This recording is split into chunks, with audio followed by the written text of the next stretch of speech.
William Tsai est ce qu'on appelle un lifestyle photographer. Et ces clichés ont ceci de particulier qu'ils sont immortalisés sous l'eau.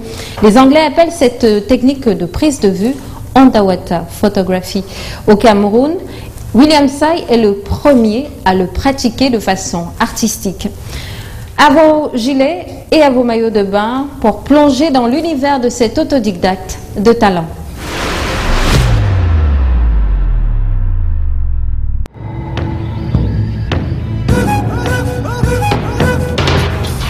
Coucou William. Coucou Rose, comment tu vas? Ben, ça va bien et vous? Non, je vais bien, je vais bien, je vais bien. L'eau n'est pas trop froide? L'eau est assez froide aujourd'hui, mais je crois qu'avec ce qu'on a, on pourra faire des photos. Généralement, vous shootez sous quelle température? Généralement, j'aime shooter quand il fait vraiment soleil en fait. Quand il fait vraiment soleil, ça rend les photos encore plus belles en fait. Donc là, malheureusement, on n'a pas de soleil, mais je me suis équipé d'une petite lumière qui va me permettre d'accentuer et de créer un peu de lumière dans l'eau. Alors, il faudrait dire que ça, c'est votre équipement. Bon, ouais, j'utilise une étanche qui me permet de mettre ma caméra à l'intérieur et ça me permet d'avoir en profondeur avec des objectifs, un peu comme je fais au studio, quoi. J'ai mes appareils avec des objectifs, ça me permet de shooter et de faire des gros plans et des petits plans. Impressionnant votre parcours de secrétaire bureautique à photographe de mode professionnel. Bon, écoute, quand il faut y aller, il faut y aller. Hein. Je me dis, c'est la passion qui m'a mené jusqu'ici. Donc, j'ai travaillé avec beaucoup d'artistes camerounais, Sanzi Vianney, Carex Photo. J'ai travaillé avec X Malaya et c'est des expériences qu'est-ce qu'on va dire? Il faut bien payer des loyers. Ouais. Non seulement vous pratiquez de la photographie sous l'eau, mais vous avez une préférence pour le nu. Pourquoi et comment vous arrivez à convaincre les modèles? Je crois beaucoup plus que c'est la qualité de mon travail qui convainc les gens à venir travailler avec moi. C'est beaucoup plus le type de photographie que je fais en fait. En fait, je pense il y a un côté de la photographie nue qui est assez banalisé par la société africaine, tu vois. Mais d'un côté, il y a aussi l'art. C'est-à-dire l'art, aujourd'hui, beaucoup de gens apprennent ou beaucoup de gens découvrent que c'est vraiment un domaine, qui n'est pas juste pornographique, on peut dire. Mais c'est quelque chose qui peut être beau à voir. Et vous savez mettre tout cela en valeur. Vous dites d'ailleurs que vous prenez beaucoup de plaisir à faire votre travail, à faire ce que vous faites. Ouais, je prends beaucoup de plaisir. Je crois que si on ne prend pas du plaisir, ça vaut pas la peine. Donc, je prends beaucoup de plaisir à faire ce que je fais. Déjà, pourquoi? Parce que il faut faire quelque chose qui vous nourrit l'âme, qui vous parle et qui vous... Alors on remarque que vous n'êtes pas tout seul, hein, à chaque fois que vous devez faire vos photos. Vous vous entourez d'un modèle, d'une make-up artiste par exemple.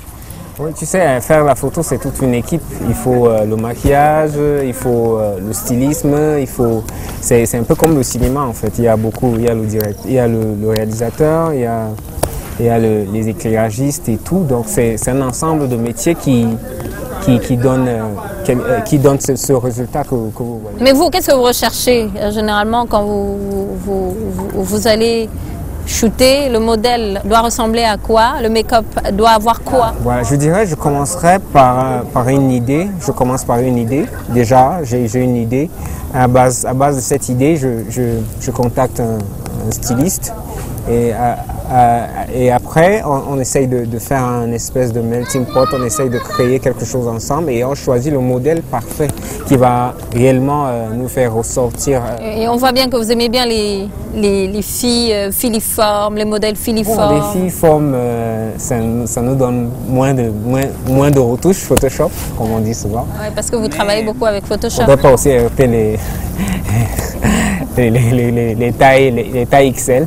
Je me dis, la plupart du temps, c'est des mannequins. C'est-à-dire, quand on parle des mannequins, c'est des professionnels parfois qu'on prend pour travailler avec. Parce que des fois aussi, si tu as des novices qui ne sont pas du métier, ça peut être difficile pendant le shooting. d'avoir un résultat vraiment attendu. Quel a été le plus difficile quand vous avez commencé? Je précise que ça fait 5 ans exactement que vous vous êtes vraiment lancé dans le underwater photography. Underwater photography, pour moi, c'était une rêve d'enfance. C'est-à-dire, j'ai toujours imaginé de faire des photos sous l'eau, peut-être des vidéos et tout. Et je pense juste que la photographie m'a juste donné un biais, en fait. La photographie m'a permis de réaliser ce rêve d'enfance qui me trottait la tête, en fait. Donc, vraiment, pour moi, c'est déjà, j'aime beaucoup ce qui touche à l'eau et tout. Je suis très... Ça ne signifie pas que vous avez comme une espèce de Mami Wata? Non, c'est pas le Mami Wata, c'est juste un kiff. J'aime l'eau. C'est comme les éléments. Il y a des gens qui aiment l'air, il y a des gens qui aiment... il y a des gens qui aiment le feu, il y a des gens... En fait, c'est beaucoup plus un kiff, en fait.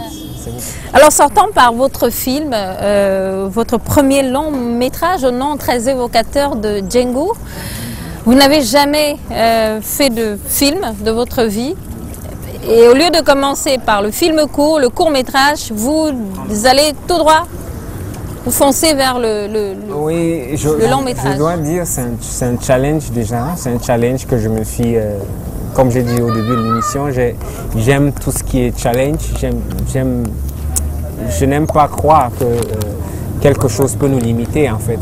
Je me dis... Repousser les limites à chaque fois. Repousser les limites, fait, et vas-y. Mais c'est quoi l'histoire de Django? L'histoire de Django, c'est vraiment une petite histoire qui concerne une petite fille qui découvre qu'elle est Mami Wata et en même temps elle est humaine, en fait. Donc c'est vraiment un monde... Moitié sirène, moitié humaine. Côté humaine et tout. Donc ça sera un petit monde à découvrir. Beaucoup de fiction. Beaucoup de fiction, beaucoup de suspense. En tout cas, je pense que ça se fera. Et donc pour le réaliser, vous avez décidé de travailler avec la chanteuse Danielle Eyok, chanteuse de soul, R&B, hip-hop. Bon, il faudrait dire ici que j'ai décidé de bosser avec beaucoup de gens. Ouais. Danielle, c'est juste une parmi tant d'autres. J'ai décidé de travailler avec Lisette Zoua. Lisette Zoua qui est styliste, qui travaille plus souvent avec moi pour mes shootings. Ouais. J'ai décidé de travailler avec... comment il s'appelle, Ibrahim. J'ai décidé de travailler avec beaucoup de professionnels dans le domaine. J'ai décidé de travailler avec François Zélon et tout. Ouais. Donc il y a vraiment beaucoup de professionnels qui veulent me soutenir sur ce projet. Donc déjà il y a la vibe, je crois que ça sera cool. Mais Danielle, elle va beaucoup plus faire le soundtrack. Ce serait quoi votre vœu le plus cher? Ce serait quoi? Mon vœu le plus cher, c'est que le film puisse aller international, que ça puisse... Alors si on veut avoir toutes les informations, j'imagine qu'il va falloir aller sur votre page Instagram, voire Facebook. Il y a une page Instagram que j'ai créée pour le film. Il y aura toutes les informations qui vont passer à chaque fois.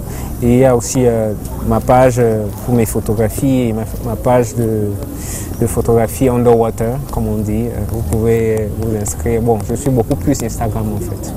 Alors William Say, je crois qu'on a assez bavardé comme ça, on en sait un peu plus sur votre talent, sur votre travail, sur votre métier. On se dit à très vite. Ouais, à très vite. Merci beaucoup en tout cas, ça me plaît, ça me fait chaud au cœur qu'on puisse faire quand même une lumière sur mon travail. Ça prouve que ça le fait.